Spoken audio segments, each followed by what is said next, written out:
This just arrived in the mail. I wonder what it is.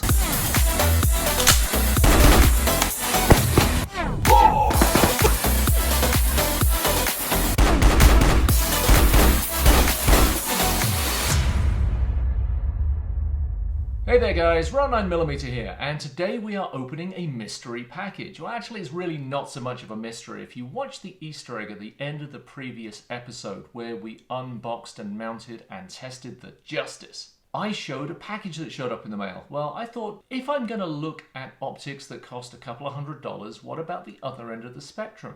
What about optics that cost $20 or $30? So I did. I got this, and I have no idea what this is going to be like. Well, it's packaged nicely. It's addressed right. Ron 9mm, Jackson, Wyoming. Here we go. Suspense is killing me. It's like Christmas. It's a black box. What's in the box? Well, in the best tradition of unboxings, we have a polishing cloth, an instruction manual, a 15% off coupon. I'm not sure if we'll be using that. Let's have a look at the instruction manual first. It's not quite as good a quality as I'm used to, but discretion. What do they mean? Do they mean description? Switch for off-low brightness, high brightness. Weaver base knob, hex screws, elevation adjustment screw, windage adjustment screw, and locking screws.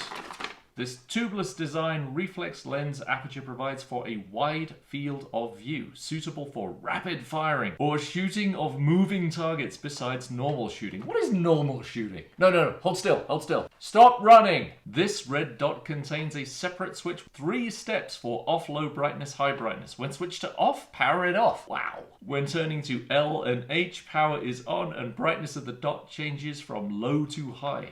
Installing battery. Using the Allen provided in package. Allen must be very small. Allen, you can come out now. Wrench to remove the 2 hex screws. Turn the sight upside down to remove the bottom part of the sight. Wukivak base. Replace it with 3-volt lithium battery CR2032.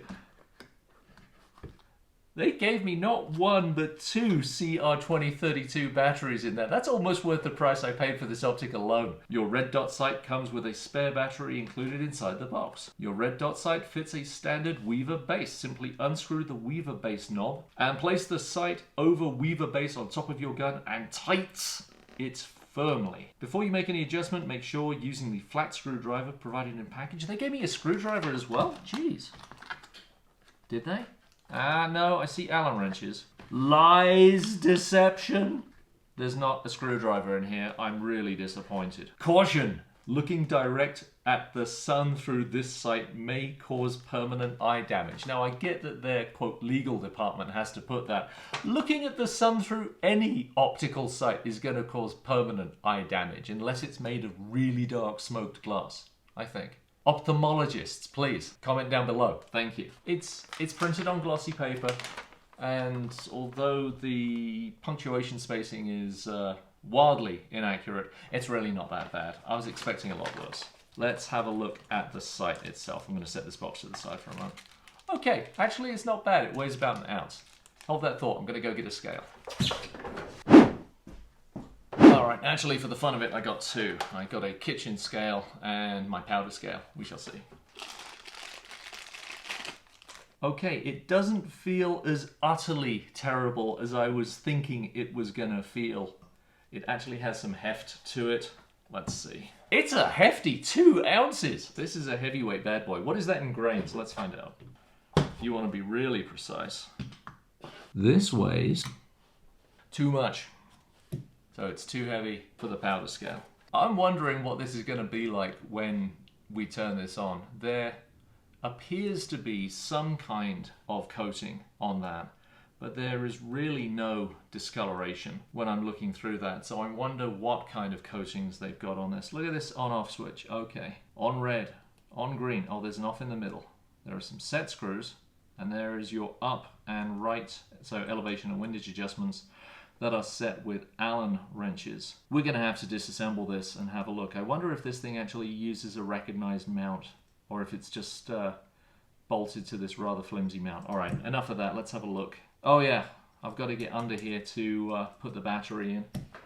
So let's use the included tools.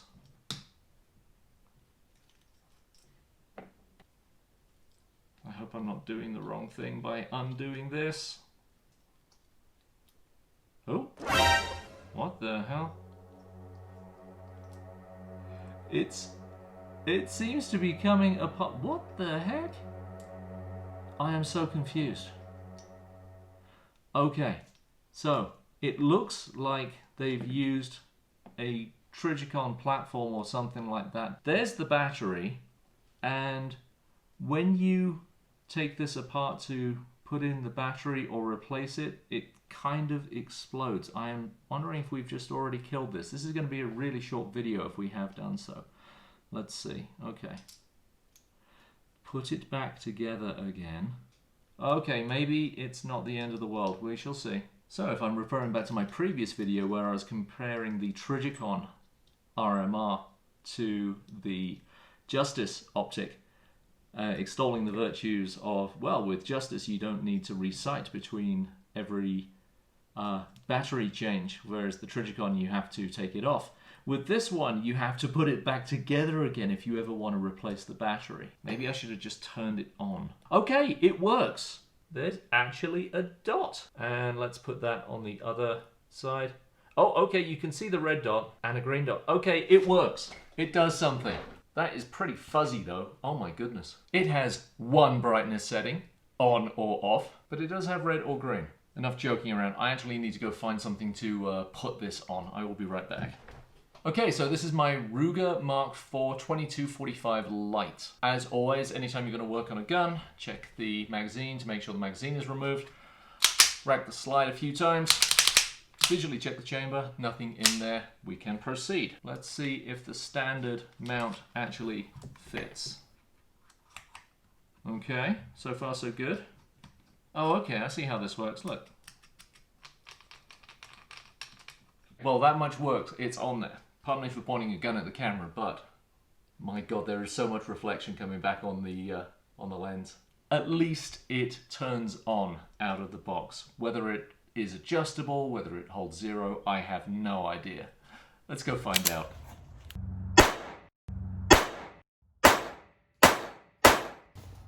So my first shots were considerably high at 5 yards, so I'm going to make an adjustment. Going to use a 1.5mm Allen wrench, also known as a hex wrench.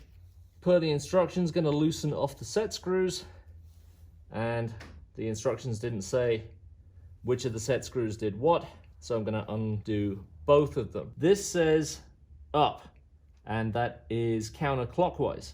So logic would say move that down to move the point of impact down. So let's try giving that one full turn. See where that puts us. Tighten up the set screws. This system of tightening the set screws and loosening them kind of reminds me of the Seymour Systems way of doing things that I've used in the past, and quite frankly, they're a pain in the butt. Later. So I moved the point of impact down by turning away from up, which is down. It made it worse. Turns out on this, if you want to move the point of impact down, you turn it up. Contrary to popular convention, it doesn't move the point of impact. Making an adjustment moves the dot. This seems very strange and is hurting my head. One eternity later. I finally got the elevation reasonably accurate. That was incredibly frustrating. Now, it's a couple of inches to the left at 5 yards. So, following this logic, I need to move the dot to the left. Again, completely contrary to everything I'm used to. Move the dot to the left by turning to the left. I'm going to give that a complete turn because I have no idea what the adjustment is on this. It's just an arbitrary scale. While I'm out here having a miserable time with this thing, I actually wanted to tell you about something that I really enjoy. Rather than having to load up your 22 magazines by hand, I've got this thing. It's called a Speed Bees, and I'll show you how it works. You just take a bunch of 22, open it halfway, open the Speed Bees, chuck it in, close it up, fill this up with rounds. Then take your magazine, Push it up in there.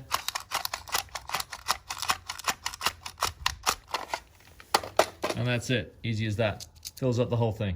Matter of seconds. Awesome. Eventually, the next day. So the practical upshot of all of that is that this thing is incredibly frustrating.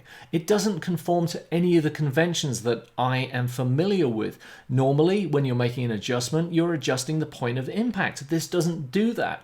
What the right does is it adjusts the dot to the right, i.e. shifting the point of impact to the left. Same thing with the up-down. When you turn the dot up, it's moving the dot up, moving the point of impact down. It's just completely backwards to anything that I'm used to. Making adjustments felt really random. You have to loosen the set screws and it's not clear which set screw loosens the elevation and which one the windage. Then you make an arbitrary adjustment on what you think is going to be correct because there's no MOA markings or clicks of any kind. It's just kind of a guess.